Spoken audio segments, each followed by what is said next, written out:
Hello guys! Magandang araw sa inyong lahat and welcome back dito sa ating panibagong episode dito sa ating usapang RTL Business.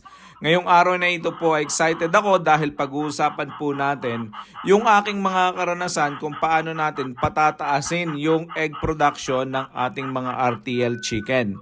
Ito pa rin po si Anthony ang palagi nyo nakakasama dito sa ating channel. So kung kayo po ay bago dito, please subscribe sa ating channel para nang sa ganun po araw-araw ay mano-notify kayo kung ano yung ating mga bagong upload dito na makakatulong para sa ating negosyo. So ngayon po, like I said, pag-uusapan natin ay 4 na tips kung paano natin patataasin yung egg productions ng ating mga manok sa ating mga farms. So ngayon po, ay itong mga ito ay naranasan namin na sa aming farm ay bumababa po yung egg production.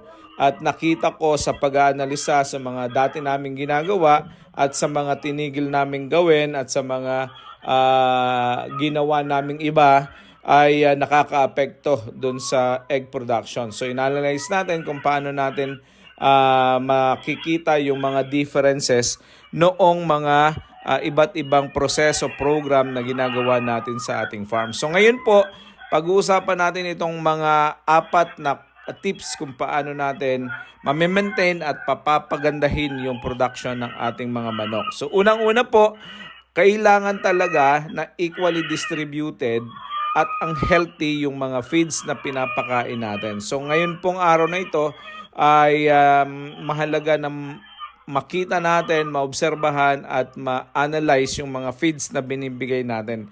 So, importante na equally distributed yung pinapakain natin araw-araw. Kung alas 6 po ng umaga tayo nagpapakain, alas 6 po tayo nagpapakain dapat ng umaga palagi. At saka kung ilan ang pinakain natin sa umaga, dapat nakikita natin kung yun ay nauubos o hindi. Kung nauubos yun, dapat dagdagan natin sa susunod na araw. At dapat ay sa maghapon ay nakakain talaga nila yung required feeds nila nang sa ganon ay meron silang enough na pagkain, enough na energy, enough na lahat ng mga pangangailangan nila ay natutugunan para makapag-produce po sila ng egg. So dapat healthy yung ating mga feeds na binibigay. So dapat po, ngayon pa lang pag-aralan nyo na yung mga feeds na kukuhanin ninyo, na bibilihin ninyo kung ano yung mga content na ng mga feeds na to. So dapat healthy yan, dapat well-balanced diet yan, at mahalaga na equally distributed at in time yung ating pagpapakain. No po? So ikalawa naming naobserbahan sa amin pong sa aming farm is yung tamang pagpapainom ng tubig. No, so kami po ay merong automatic drinker. Nagkataon po na talagang mainit ang panahon, mas marami talaga ang naiinom ng mga manok ngayon sa mga panahong ito dahil malinsangan ng panahon, ang mga manok natin ay mabilis mauhaw. At dahil nauuhaw po sila, nagkakaroon sila ng mainit na katawan. Pag mainit ang katawan nila, uhaw sila, hindi po sila nagpo-produce ng enough na egg na sa araw-araw. So hindi sila nakakapag-produce ng expected na eggs na production dahil sa mainit ang panahon. So ang dapat po talaga ay maayos ang kanilang ang painuman, malinis ang kanilang painuman, malamig ang kanilang mga painuman, at saka dapat po ay regular talaga tayo nagtatap-up. Kami po dahil istigigisa lang yung mga automatic drinkers nila, hindi po yun enough para makainom sila ng sakto, ng tama. So naglagay po kami ng another extra na improvised na painuman, mga biniak na kawayan, dinagdag po namin na painuman dahil sa ganun po ay makainom ng ayos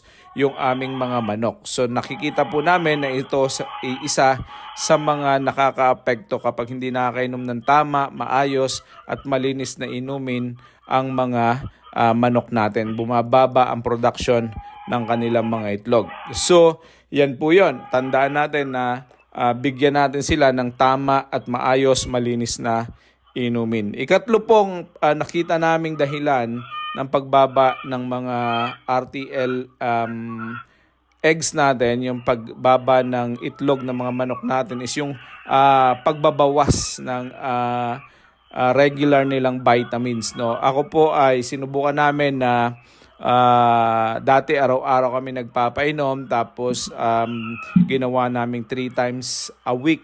So Monday, Wednesday and Friday ang binawasan namin ng 2 araw. Pero nung nagbawas kami ng vitamins, ang nilalagay namin sa tubig ay medyo bumaba po yung production ng kanilang mga itlog. So ngayon po balik kami doon sa pagpapainom sa araw-araw ng mga vitamins and minerals, no. Kailangan talaga ng mga manok natin na regular ang kanilang mga vitamins para malakas ang katawan nila, masigla sila at magana silang mangitlog.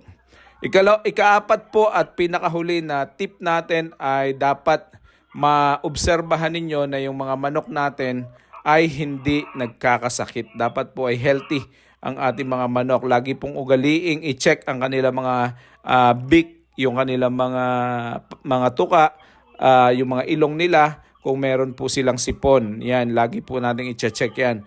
Lagi rin po natin titingnan kung sino yung mga manok na laging nakadapa, dahil baka po yung mga yan ay nagkakaroon ng pagkalumpo na tinatawag, o yung mga nagkukulang sa calcium at medyo nanghihina at nagkakasakit. So hindi rin po yan mangingitlog.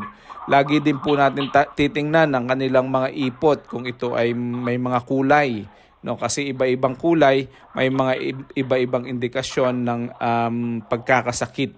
Kung basa po ang mga ipot, may kulay at nananamlay ang ating mga manok, kailangan po nating bigyan yan ng kaukulang paglunas, no. Painumin natin ng mga multivitamins, at the same time atin din pong painumin ng mga antibiotics na kung saan medyo makakatulong para ito po ay mawalan ng sipon o mawalan ng sakit, mawalan ng mga